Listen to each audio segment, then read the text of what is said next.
Today we're in Madrid, Spain, and we're taking a walking tour. We started the tour in the Puerta del Sol Square.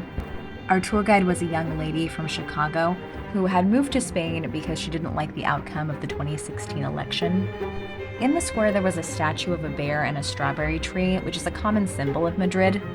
Our guide took us through the city, and there were many shops that had these bronze plaques on the ground, which show that this business had been in service for over a century, and there were tons of them. Then we made it to the Plaza Mayor. The plaza used to have bullfights. It also used to be the border of the ancient Madrid city.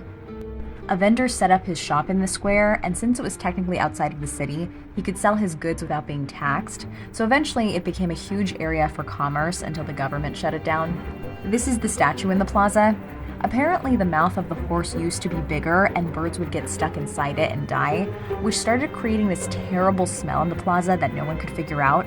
There was a shootout in the square, and the statue's head got shot off, and all kinds of feathers and remains filled the square. The statue was remade with a closed mouth.